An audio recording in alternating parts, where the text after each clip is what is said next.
buenos días, mi nombre es Mauricio Coto Campos, soy estudiante de la carrera de Administración de Empresas y estoy cursando actualmente el curso de, valga la redundancia, de Legislación Tributaria.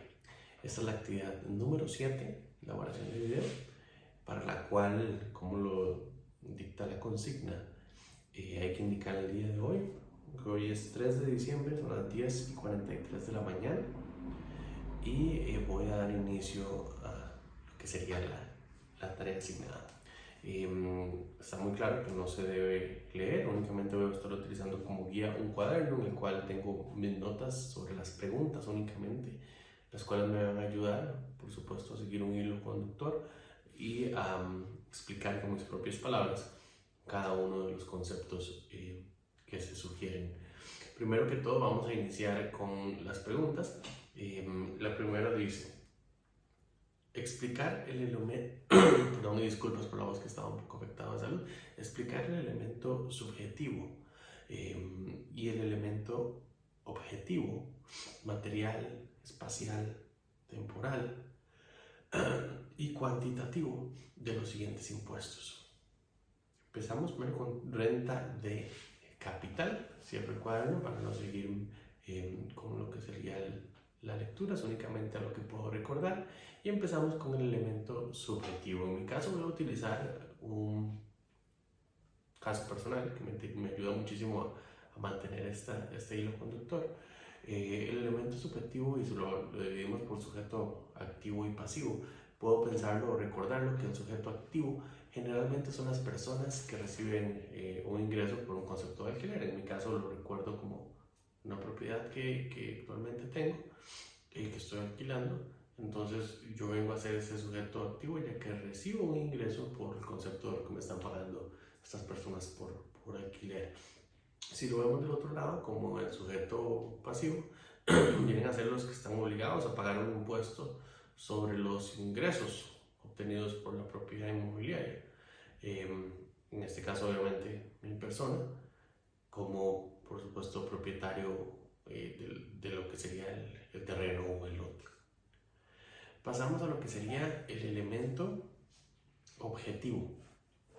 El elemento objetivo, si lo vemos desde el punto de vista de cómo lo explicaba la pregunta, de los diferentes aspectos en los cuales lo vamos a manejar, recordar que el primero es material, lo recuerdo como el gravamen sobre estos ingresos. El segundo era espacial, que es muy sencillo de recordar ya que habla de un espacio, de un territorio en el cual se encuentra la actividad, la propiedad, perdón, inmobiliaria. El siguiente era el aspecto temporal, que es el periodo de tiempo en el cual se generan estos ingresos. Por ejemplo, si yo tengo rentando esta propiedad por un año, entonces el aspecto temporal viene siendo ese tiempo, y el último recuerdo que era el cuantitativo, que hace referencia a cuántos ingresos, la cantidad de ingresos que yo percibí por la propiedad inmobiliaria durante este tiempo, por supuesto. Pasamos con lo que sería la renta del capital mobiliario. En el mismo ejercicio, elemento subjetivo y elemento objetivo, y el sujeto activo y pasivo. Hablemos primero de lo que sería el elemento subjetivo. El sujeto activo viene siendo las personas que obtienen los ingresos de estas inversiones, muy similar al caso anterior, y el pasivo son los que tienen que pagar los impuestos, por supuesto, sobre estos ingresos que vienen ingresando, esto de acuerdo a lo que estipula la ley. El elemento objetivo, por el otro lado, hablamos de lo que sería el aspecto material y el espacial también. El material es el gravamen sobre todo los que se está percibiendo, esos ingresos de las inversiones, y el aspecto espacial generalmente el que está asociado con un terreno, ¿verdad? Con un territorio. En este caso, si fuese una propiedad, por supuesto este sería el mismo. Los otros dos que nos quedaban era el de tiempo y el de cantidad, el aspecto temporal, que es el periodo en el cual se dan estos ingresos, los derivados de esas actividades, y el aspecto cuantitativo, que es cuánto ingreso, ¿verdad? Es este monto de ingresos generados por las inversiones financieras. Pasaríamos al siguiente, que son las ganancias de capital. Con respecto al elemento subjetivo, somos el sujeto activo y pasivo. El sujeto activo serían las personas que obtienen las ganancias de de ventas. Y el sujeto pasivo son aquellas personas que tienen que pagar los impuestos sobre dichas ganancias. Si yo tuve esas ganancias, yo soy el que puede hacerme también el sujeto pasivo, ya que voy a tener que desembolsar cierto dinero para pagar impuestos sobre dichas ganancias obtenidas. Pasando a lo que son los elementos, el elemento objetivo, empezamos por lo material, que es los impuestos o gravámenes, que obviamente van a ser únicamente sobre esas ganancias obtenidas de lo que se haya logrado vender.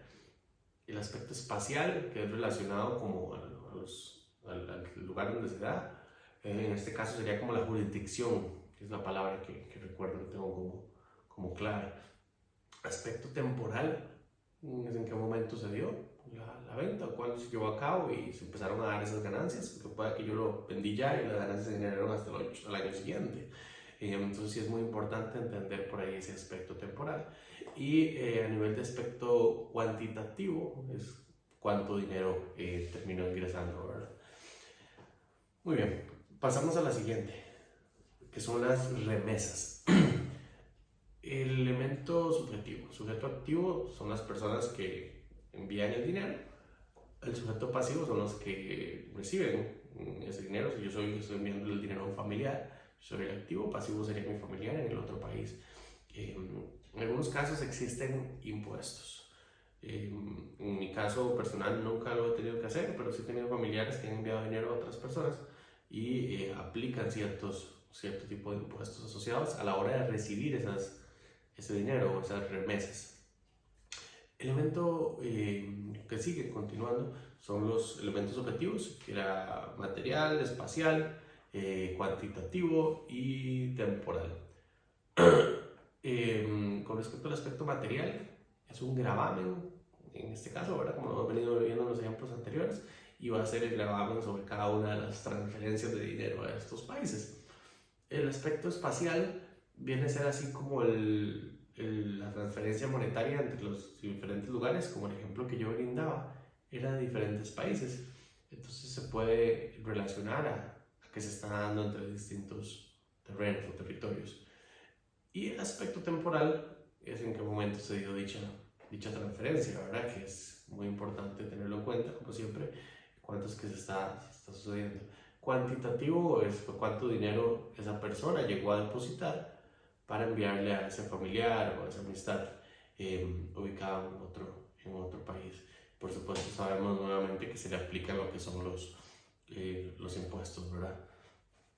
Muy bien. Ahora, para la siguiente pregunta, vamos a hablar de lo que son los gastos deducibles. En este caso, obviamente, aplicados a nuestro país, en temas de definición y ejemplos. Primero que todo, una definición de los gastos deducibles pueden ser aquellos gastos que que son necesarios para poder generar ingresos o relacionados, digamos, a actividades comerciales. Si yo tengo una tienda, si yo tengo un negocio, como hablaba anteriormente, alguna propiedad que está siendo rentada, es un tipo de negocio, de la cual obviamente tengo que pagar gravámenes o impuestos. Algunos ejemplos de gastos deducibles que tenemos nosotros en nuestro país, que quizás primero me sirve mucho para recordarlo porque es algo a nivel personal, que es el gasto o el alquiler, perdón, que tengo de un local. Esto por supuesto está siendo utilizado para propósitos de vivienda, pero podría ser para una oficina, en el cual también habría que pagar por ende ya salarios o servicios profesionales, etc. Existen también otro ejemplo como los gastos financieros, que estos son pagados, digamos, por préstamos para las actividades comerciales. Alguien quiere emprender una pequeña o mediana empresa y solicita un préstamo. Y por último, los gastos relacionados a lo que son actividades económicas, ya sea por ejemplo como publicidad para un negocio, propaganda, de la manera en la cual yo lo asocio.